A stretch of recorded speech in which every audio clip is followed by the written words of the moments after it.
We're live. Hello, hello, everyone. Hi, everyone.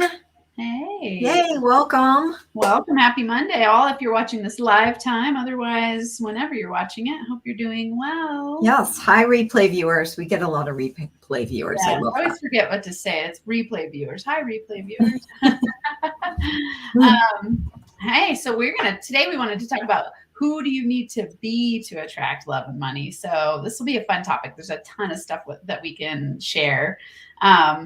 First, catching up. What was your week like, Macy? It was a lot of that question. Yeah. You and I had our own mastermind last week, and I loved that was part of our conversation. And it's been in my field, like just sensing, wow, there's something more I can step into as a business person. But also I notice it with clients. It's like, who do you need to be able to receive the kind of love relationship you want? And Yes. so that's been really fun to play with this week. I still have a lot of like ideas of ways to change, but even, would you say that for business that it can be, just a matter of asking that question to start? I do. I think to me, what I see happen the most for people getting stuck in this question specifically is that they think that once they get to the end goal, then they'll be different. And it works the opposite way. So I was thinking about it as like, I think when I get to, 6 figures, 7 figures, whatever the goal is for you, then all of a sudden my life will be easy and fun and flowing and awesome. And instead, or my money will be. And instead, you've got to become the person initially to then attract what you want your way. And pretty much everyone I know gets this backwards and gets stuck in these places where they have a lot of future-based desires, and instead of going, I have it now, how can I get the essence of that now and live in the essence and the vibrational frequency of that now, whether it's love or money or anything in your life or your business, and then you get to actually attract it to you, so it gets easier. I really, really have been playing a lot with this idea of money can be easy to make, love can be easy to attract, like all those things, because I've seen it happen real time for myself as I've up-leveled this exact question we're talking about is, who do I need to be to attract the love and money? Be the rich person now. Be the person who attracts a really powerful lover now, so. Yeah. Well, I'm curious if it came up for you this week after we kind of came across that when we were talking. Yeah, say more. Like the question, were you aware of that even more? Is that something that's just a natural question you're asking yourself all the time? Yeah, yes. And something I've been playing with a lot lately is being like mega wealthy minded. So instead of just like, oh, I've got a 6-figure business, like what is like a multi-millionaire think like, and who do I need to be that person to attract money my way? Because I, between my investments and my business and all the things I'm doing, I'm like, okay, I'm ready to call in the big bucks. Mm-hmm. And so I've been just really sitting and playing with, who do I need to be to match that? And I've had some interesting shifts where it's like meltdowns in terms of how, when you think about before big breakthroughs, you tend to have breakdowns. And part of it is your inner being fighting against itself, because when you step out of your comfort zone, your inner critic's like, wait a second, I don't know how to keep you safe here. And so it holds you back. And so you've actually got to move into it very, very consciously to shift into new levels of being. And so I've gotten to experience that this week for sure. Yeah. I mean, when you were saying that, I sort of felt this sense of like loss or grief, like you're leaving yourself behind, the self that you knew behind. And I mean, have you felt that? Yeah, how it shows up for me is it is that in a way, it's like, it's a death process, right? It's like anytime that it's happening for my partner too big time, because he's leaving a 15-year job and moving into a new one. And so it's like, it's a death rebirth process. And so anytime you're moving into a new expansive layer of yourself, you're going to have a simultaneous feeling of grief, loss, fear, uncertainty, doubt, because then you're moving into almost like a newborn phase, where then you're like, oh, this is new for me, and I'm not exactly sure how to show up in this, even if it's what I'm choosing. And so to me, yeah, it definitely, it's, yeah, my inner critic does some interesting things in these moments. Oh man. Yeah. Yeah. Yeah. I love that. It's seriously, I mean, I just recognize how much, I wonder what you would say about this, because how much of this like control, like I noticed that for me, there's in the business aspect of who do I need to be to expand in my business and attract more money or whatever, is that there's a sense of like, it's really hard to not want to control everything. Yes. And it's really hard to be able to step out of the way. I mean, my team keeps growing, and yet, you know, that's where I feel the most of a stretch, where it's like, oh, you know, how do we keep, you know, the essence of the business going? And then I look at it in relationship stuff, and it's like, okay, well, it's a similar thing, because people who have been used to, like, our relationship stuff is established before age 7. So if we're used to relating in a certain way, or if we're functioning from this place of, okay, this is what it looks like to be in relationship, and that's just, you know, the comfort zone, even if it is dysfunctional. And it, you know, stepping into the place where, and doing the practices that create that next, who do I need to be to attract, which is that secure, confident, you know, person who does know how to nurture themselves and is the beloved for themselves. That's a completely different way of being. And yeah, since a lot of this stuff is unconscious in the first place, you know, my like controlling everything, I mean, that's just, yeah, that's how I've worked in corporate, how I worked in my life. Like, I like to fill the space. And so actually what I'm asking for in my business is to have more space. So that means I have to let go of things. Yeah. Or you choose to let go of things too, right? Yeah, choose. Like, yeah. I would love to. Yeah. Yes. Or I get it. I get to. Yes. I get to delegate. Yeah. Yeah. Well, and it's in that, I love that you said the control piece, because I agree. That's where people get really stuck in the process of transformation and manifestation, and make it a lot harder than it needs to be, is thinking we need to control it all and create it all on our own, instead of co-creating with universe and frequency and vibration and all those things. And also, you know, we're always taking action in that direction, but it's this letting go of the idea that it's counterintuitive, because you think if you're in control, it'll happen faster because you have a plan that you can take action on very strategically, step by step. And yes, you want to do that. Like, I don't think people, you know, it's like, oh, let go of your business plan completely. That, you know, that's not wise business.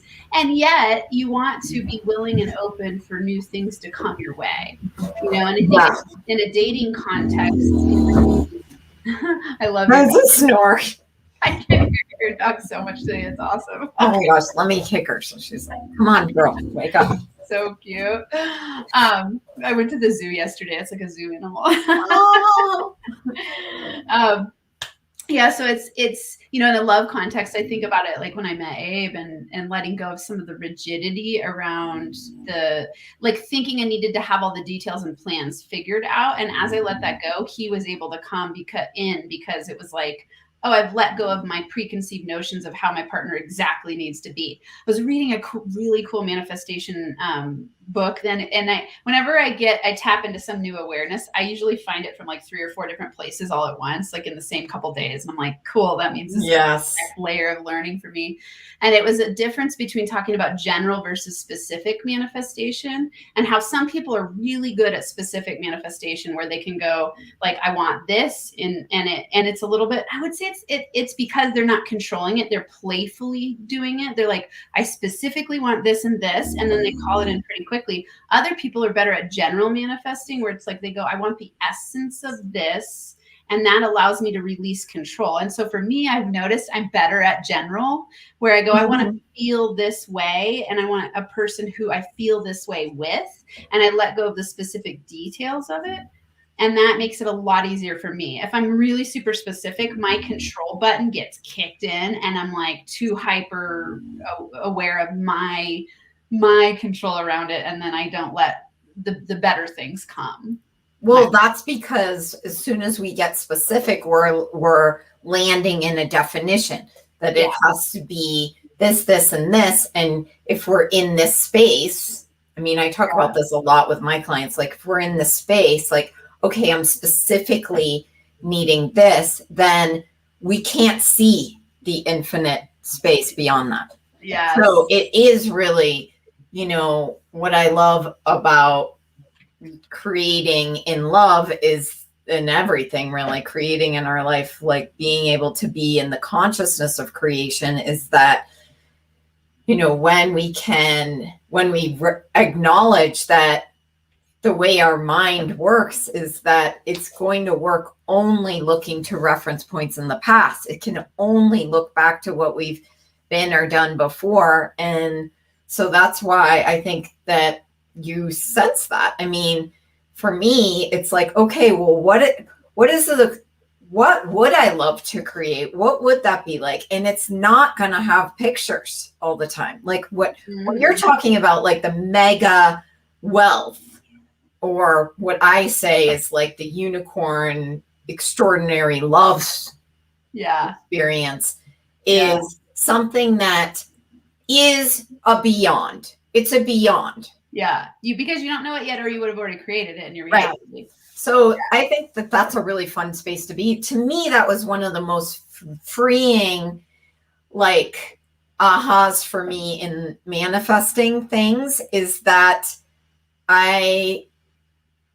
we just get to play in that. Really, like, I get giddy every time I even talk about that space, because it's and honestly, I will say that space is what came out of our conversation last week, where it was like, oh wow, like that, that's where, that I'm having that, I'm choosing that, and then, letting those inspirations kind of land in my world. Because what I notice is that I was functioning from, okay, well, I have to have all these things. Like, there was so much rigidity and heaviness and solidity to like this. And, many times, dating, business, all the things, there are a crap load of rules, and this is how you do it, and you gotta like wear this, say this, structure your programs like this, and you still have to be willing to be you. It is going to be an interesting time. But when we were at the zoo this weekend, there were all these like climbing things in Colorado Springs. They have the coolest zoo. I don't know if you've ever been there, but it was I had no idea. One of the coolest zoos I've ever been to. It says it's the top 3rd in North America. Like, it's so incredible that, I mean, just like beautiful, beautiful heaven for the animals, for the people. It's like it's like a hike to go through, and there's a sky chair, so you can ride to the top of the mountain and see the animals from like above. It's really cool. And there's all these amazing, just natural settings to climb on for the kids and play. And, it was like Owen, my 9-year-old stepson, he was just goofing around, having a great old time, and we're letting him play. And I'm just sitting there thinking about how freeing it is for kids to just play and create and have fun. And then I saw, I think sometimes this is a gendered experience, but I think girls are often told to like not be as playful when they're little or not be as rambunctious. And part of me thinks that that's going away. And then part of me is like, oh, I just watched it real time. There was these little girls, there were like kids coming up, and the little girls, the moms were like, don't climb around, be careful of your dress. And I'm just sitting there like, oh my God. And it made me think about how we're conditioned over our life course to confine our playfulness and think that that's potentially a negative thing somehow. And when we're kids, we don't really have a filtration system to read what that means. It just means stifle fun. And so the way I see it for business owners, because business can be a very creative, fun space. Like you can really create whatever you want. Part of the gift and beauty of being an entrepreneur is that you get to create whatever you want. Yeah. And then we confine ourselves with all these rules and the rigidity around what people are telling us. It's really fascinating for me to be a business consultant, because part of the people are paying me for advice, and simultaneously to tell them, I'll tell you some foundational habits that you can create, and the rest is like play with you, be more fun in your, create what you want to create. Yes, there are some rules of like, or there's some things that might speed the process up in certain ways, but I think the thing that speeds the process up the most is that playful fun, that like when we're kids, when we go to play with no expectations, no rules, all just like, yeah, here I am in my brilliance, in myself, having fun. You're not even just thinking about it that way. You're just having a good time. And so like, how could we do that in our business and be that attractive quality? Because that to me is one of the highest vibrational frequencies, is when you're in joy, and joy tends to be a playful energy. And so it's like, get back to that kid state in your business and go like, what would be fun for me to do in my business right now? And that attracts way more money than rigidity around rules and what anyone else has told you to do. Yeah. I mean, that's what I love about how you consult, though, because you definitely put that as the energy that derives this. So I'm definitely not saying that none of those things are valuable. I just am aware that, for anyone, you have to be willing to just notice what's fun for you. Like if you're trudging along and forcing yourself into all of these things, which I can say sort of the similar thing for people who come to me and say, most people who come to me say, oh, online dating, yuck, no, I'm not doing it, bad. And yet I just consider it like, okay, well, it is a powerful tool. 40% of all couples met online now. That's the largest chunk of, what's happening. Yeah. And, you get to ask questions in that, you get to say, okay, well, what I see most of the time are people are sort of not doing that playful part of like getting clear on what, emotional aspects or emotional barriers or pain from the past that hasn't been like addressed. And then it just becomes like a problem later. But no matter what tool you're using at that point, if you haven't gotten into the space where you can even receive a healthy relationship, then it's not about the tool at that point ever. Yeah. But most people want to point the finger at that. Yeah. Well, it's such an easy thing to point the finger at, right? Yeah. Like, so finger at the tool versus like, oh, it's there's something in me that needs to shift so I can match the energy of what I want. Yeah. I mean, so nothing's going to be fun if you're functioning from like the equivalent of someone trying to play soccer with a broken leg. Like you got to like go take care of that, and then you can play. And what would you say, like when we're talking about being a person who attracts love or money for love, what would you say are some of the top, I want to say the word qualities comes to mind for me, like qualities or traits, or like, what would you say are the top energies, qualities that you help people be to attract love? I mean, the being is, okay, being safe and secure in you. I mean, that's really and being the beloved. So the most simple template that people can kind of reflect on, I think, is, okay, well, is what I'm saying to myself, is how I'm treating myself, is how I'm supporting myself, the way I would love someone to be with me as my beloved. Mm-hmm. What are you saying to yourself? How are you treating yourself? How are you treating your body? Like, Yeah. That says a lot. And, Yeah. Kind of to your point earlier when you were like, okay, well, if you're saying, okay, when I get there, then everything's going to be okay. It doesn't work like that. It's now. It's like, okay, well, what love can I acknowledge and receive now? How much love can I receive now? Even if you can receive love from like dog poop on the sidewalk, like if you've got to be able to receive from all things. Totally. Oh my gosh, you just made me think of I don't remember where I read it, but it was such a great story. It's exactly what you're talking about. It was like the example was, why do we think we're going to be really like why do we think once we get there then we'll have what we want instead of being it now and then we get what we want?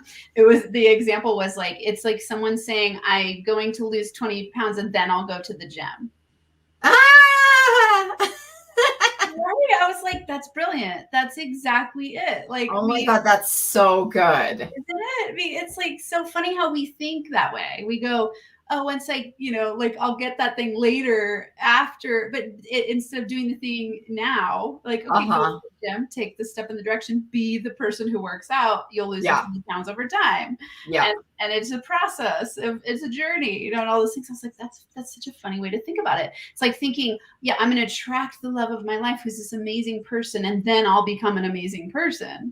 Yeah. Or then I'll have fun. I mean, I think that's the biggest one. It's like, okay, every time I talk to someone, and well, I hear this a lot. Let's just say that I hear, and this was true for me.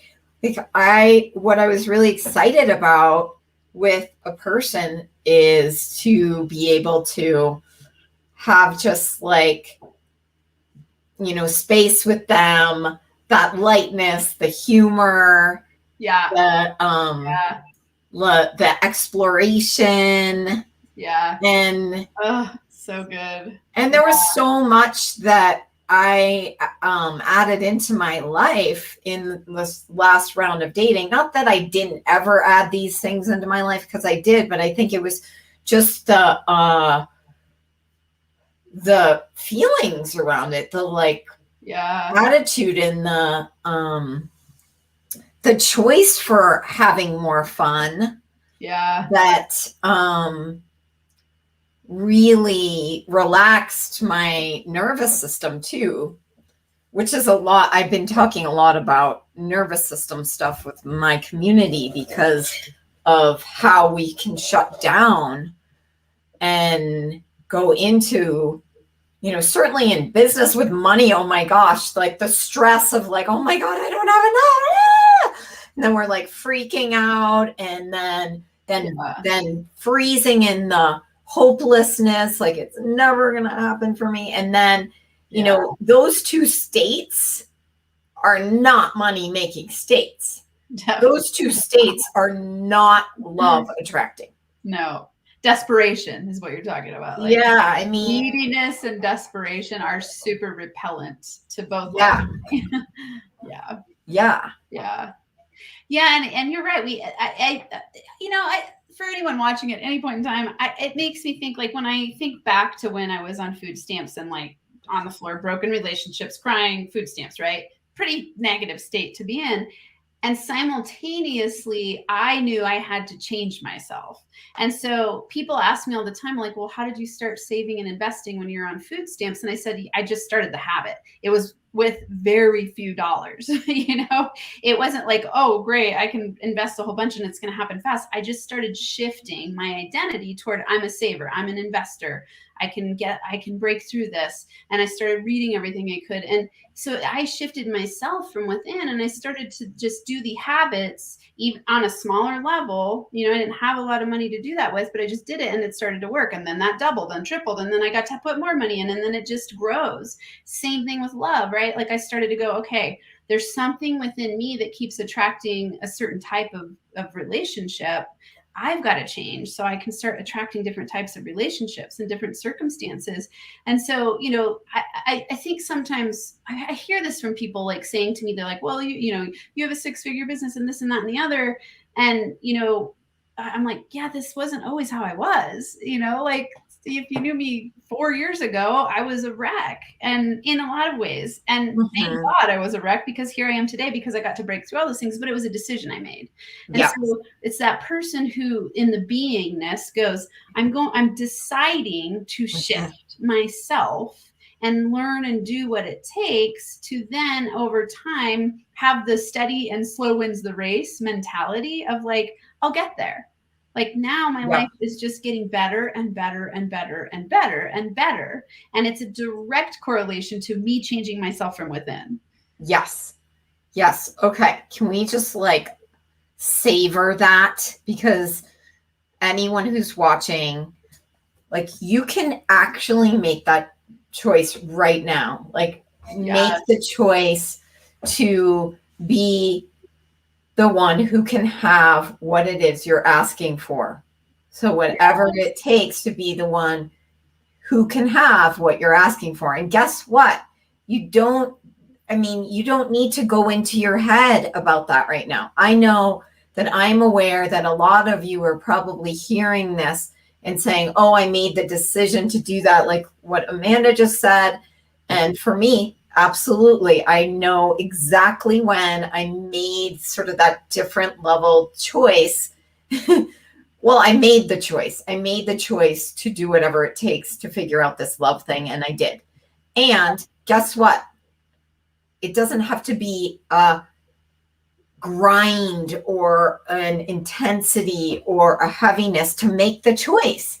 So anywhere where people are deciding that this is like, oh, that's just going to be so much work. Like, will you please destroy and uncreate that? Because honestly, that's where I think, I've gotten hung up in my own world is, and we kind of touched on this last week too, this idea that, oh, okay, well, if I want to expand my business, I'm going to have to work that much more to do so. And that's, what a perfect transition into this week where we're like, oh, okay, who do we need to be to have that, like that CEO mentality, that adored woman mentality, that super loved woman mentality, that or beingness, I guess is probably better, to do that. Yeah, so true. It makes me think. I mean, sometimes I think it's fun to have these conversations with you because I have this reflective awareness of thinking back to, at a time, like I'm going like in the position of people who are watching this, wherever they're at, like what, they're thinking like, how can I do the same things? Like, how can I get the deepest love possible and make easy money? And I go like, when I was at the stage of like downfall and felt really stuck and upset, it would have been a huge leap for me to go like overnight, I'm going to go from here to here. Yeah. Like it doesn't work that way. I mean, you can make huge leaps in your mind, and it's really that decision place where you can go, I will get that, and I'm dedicated to getting that. And then there's the whole process of changing your habits, up-leveling your energy, meeting new people, having new business opportunities, maybe starting a business, maybe shifting your business because you realize you've created a prison that you don't enjoy anymore, or maybe it's dropping relationships that aren't aligned for you anymore. As you change your state of being, you're going to lose some things. Just like when we open the conversation, like as I've been growing, I've had to let go of some things and some belief systems and some people and some all kinds of attachments I had to my old way of being. And really my victim story. It was like I had a huge victim story running about like my childhood and this and that. And, and when I say my child, it's just like, oh, I could say a whole bunch of different things about the way that I was raised or the environment I was raised in, or different things. And I go, well, like, am I going to stay stuck forever in that history, or am I going to become the person who creates the future and the present of all the things that I want to create? Because that's the only choice we have, or that's the only power we have, really, right? Like, we are in control of our thoughts, decisions, and actions from today forward. So it doesn't matter where you were before today. From this moment on, you can choose to start moving in a new direction. And one step a day in a different direction will lead you miles and miles apart from where you were if you look back a year from now, and then another year from now, and then another year from now. And then you look back 10 years. I ask my people all the time, I go, what if in 10 years from now you can have $1 million a year business? Would you do what it takes one step at a time, starting today, to have a passive stream of income that makes you $1 million a year? They're like, yeah. Like, okay. And you got to be the person who's willing to take those daily steps and stop being impatient about getting there and start enjoying the process so that you can make it a fun process instead of drudgery. Like, why do we want to create love or money that's drudgery? I don't know. Well, it doesn't. It's not going to create what you want if you're choosing from drudgery. I mean, that's all you can get. So, I mean, the other piece is, there are micro movement steps. Like, it doesn't have to be like, I'm going to, heal all my childhood wounds tomorrow. Like, these are micro steps that are occurring. And the thing is, if you're listening, you're creating right now. You're creating something. You're either creating what you don't want, or you're in the direction of what you do. So you're constantly creating. So what can you do that, it's a deep awareness practice in going, okay, like, what can I choose right now that's going to create the future that I want? And also being willing to be aware of, okay, so,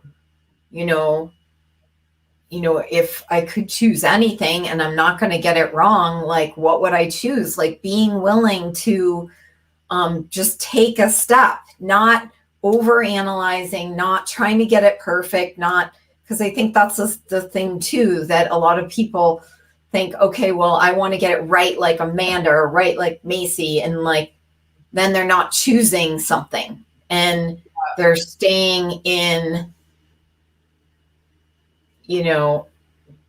the cycles that are kind of probably in the camp of drudgery. Yeah. Like, because if you're already here and you're asking for something different, then you are aware that there's something different for you.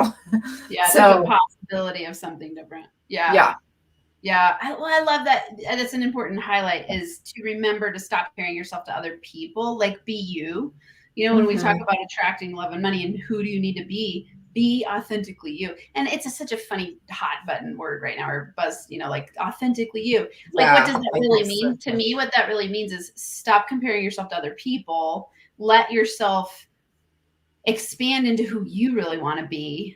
And then just practice showing up that way. And when I say practice, it's because we wear a lot of masks to be someone else who we think we're supposed to be. Because, as like I was saying, as a little kids, we get told, be polite, be respectful, do this, do that, limit your fun. You gotta work hard to make money. You can't make money doing what you love. Relationships are hard work. I mean, I could go on and on with the brainwashing we get about love and money. And so some of that is like in that, when I say like, be authentic, it's like, drop all the bullshit that everyone's told you of your life course that you're supposed to be, and discover who you actually are. And then all the stuff will come your way that matches who you really want, who you really know you are at your core. And it might be so hidden that you, like you're saying, just take those little steps, like, do one thing that brings you joy today.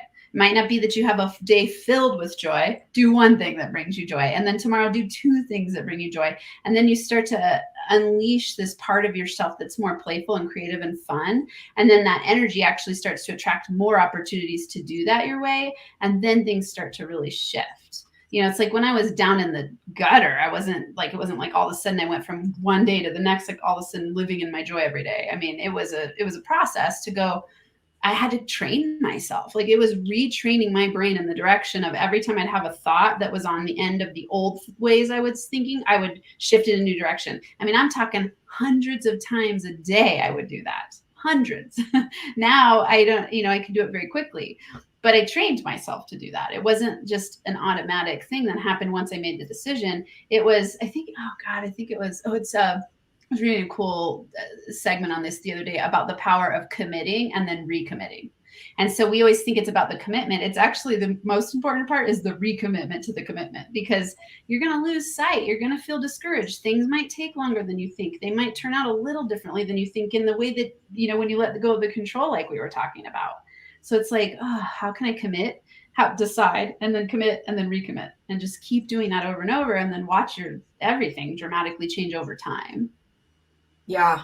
Yeah. I love that. It's so true, because it's the knowing that actually, I mean, what you're sharing to me is an exciting moment of knowing that you can change, and that in that practice, your mind changes, the neuroplasticity of it all.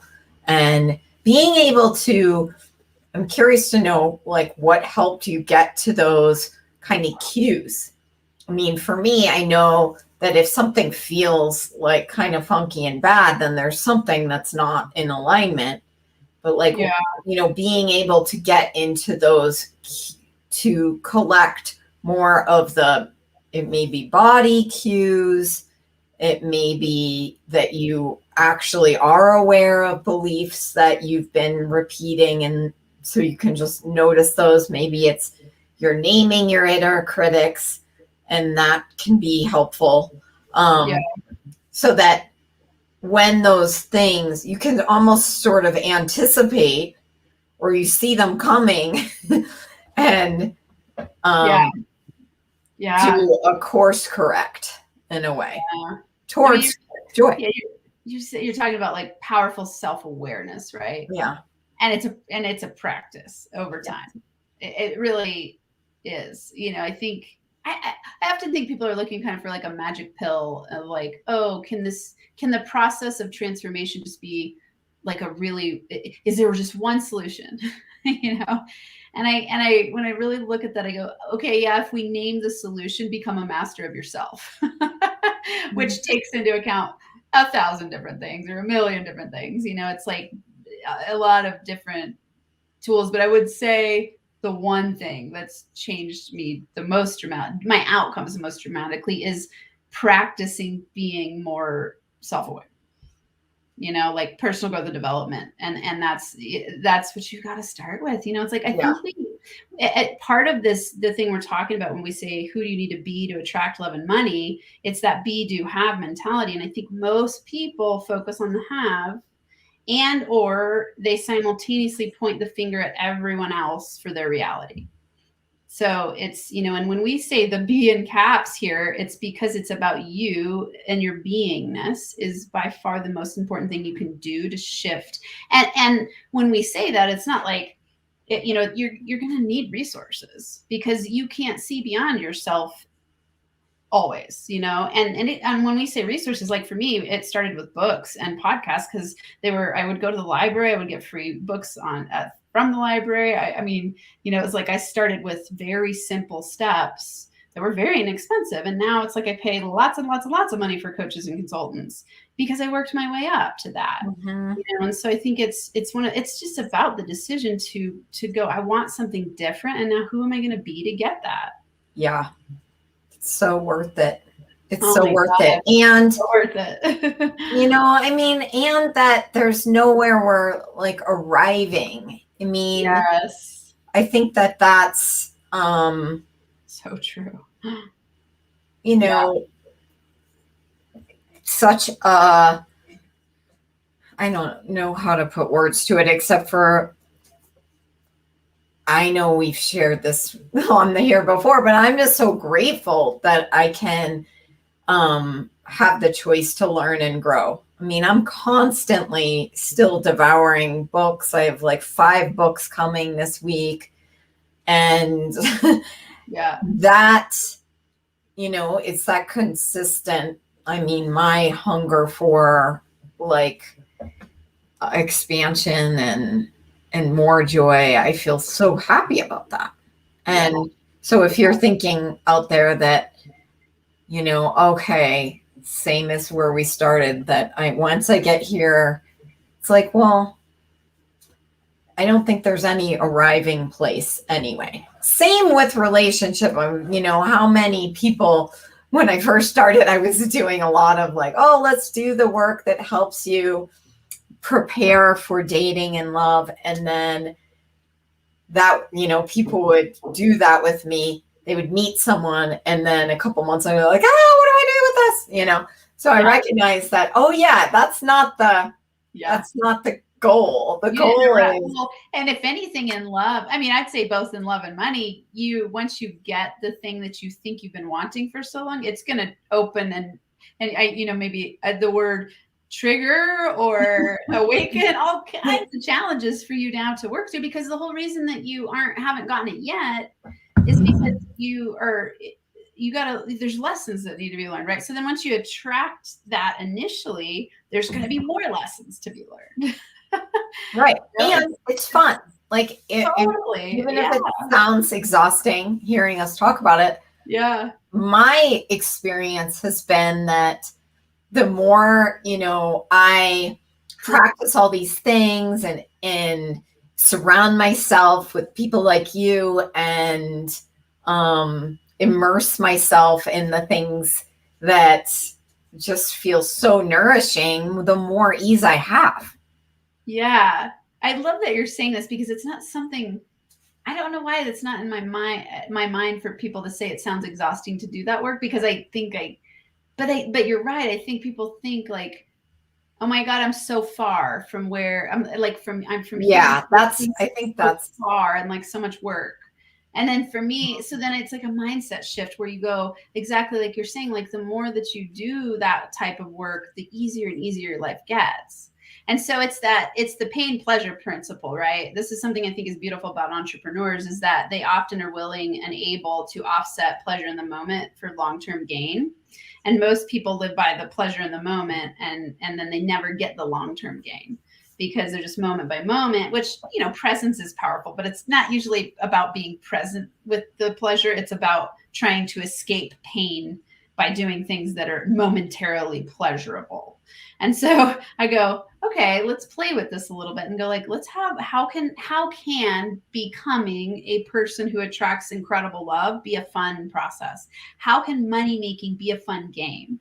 And so I'm always asking myself those questions like, ooh, what's possible when I make money, when I make a passive income every month that pays for all of my bills? How fun is that? Ooh, who do I need to be to create that? That's what I'm creating. I just go like, let's play in that arena and like have a fun, it's like a fun game to get there. Like let's have it be fun to be in love and have fun to attract love. And it really stands out to me, when you and I were doing work together for me to find Abe, it was like, that was the biggest thing for me, was stepping into dating as it being fun instead of desperation and fear and inadequacy. It was like, I'm going to have fun with this. I'm going to play. I'm going to meet new people. I get to go to like fun dinners and talk and hang out. And like, why does that have to be drudgery? Doesn't. right. Well, I mean, and you did the work for that. I mean, you made the choice to look at those parts that, as we're, we're sensory beings, we're energetic beings, and our bodies, looking for those cues. Like I said, it's the relationship stuff from early on that had to change in order to not have the switch go off, to go from, okay, maybe this could be fun, to like, this is not fun, I'm freaking out. Like as soon as you get into that state, then the choice for fun is not available. Yeah. So, I mean, well, and so in that state, like I tell people, like, take a breather, It's like, it's okay to slow down and take a breather and reassess and reevaluate. And like, that's all that's happening the whole time anyway, when you're on the path of building a business or building a strong relationship, is that you go like, okay, you take a step on the way and the way appears, and then you take another step on the way and the way appears, and you take another step on the way and it appears. And you keep doing that day in and day out, and it grows over time. And you'll get redirects. Like, I get huge redirects in my business. Like, I'm in my third year of business, and I've shifted things big time, what I'm doing. And I'm sure in 3 years from now, I will again. It's just. I think that's a huge thing to remember too. Yeah. All right. You and I could talk all day, and we're going on 45 minutes. So, well, what would you say is a great leaving action step for people who are getting to watch this? Yeah, we talked about so many things. Yeah, I mean, you go first. I don't know. Okay. I would say, I mean, I like the repetitive nature of our conversations, because they're the ones that you must integrate fully to really be fulfilled, I think. So I'll say, in terms of being, first, like, let yourself play with who you want to become. Like, do it. I've been doing scripting every day. It's been so fun. So I do like a scripting journaling process, and it's just one page, and I write at the top scripting, and I write down in my journal as if it's real where I want to be at the end of the year. And I just write down like, I'm so happy and grateful now that, and then I start writing out my day. And it's like the things exactly as I want them to be. And that helps pull me and lift me into the beingness of it.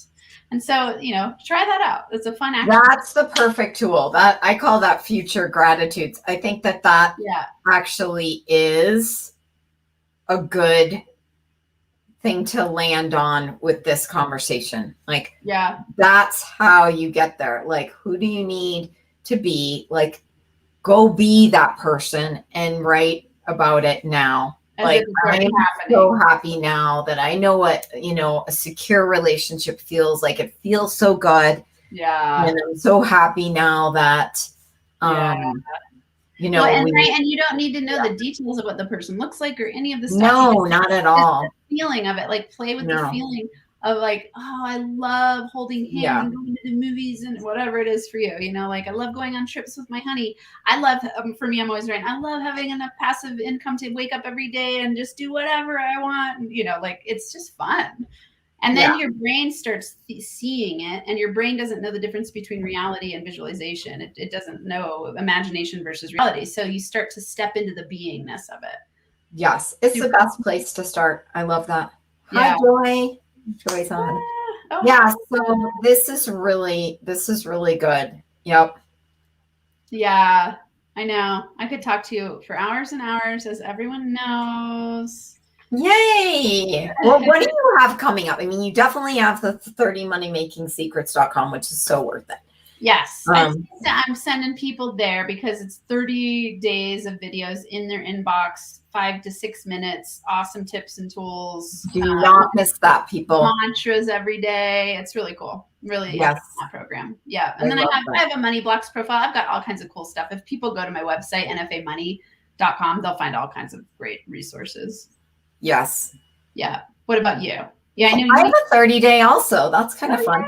A 30-day. We start this week, 30 days to go from protection to connection. So ultimately, this is our whole conversation in a way, because it's really getting to that space where your body, your being is aligned with being able to receive love. And there is a lot of science to that. There's body stuff that can be really helpful. So I am excited to incrementally do micro dosing of transformation through this 30-day, going from fear to love, rewiring your system for love. So you can find that on yoursuperlovedlife.com. It's the first thing on the page.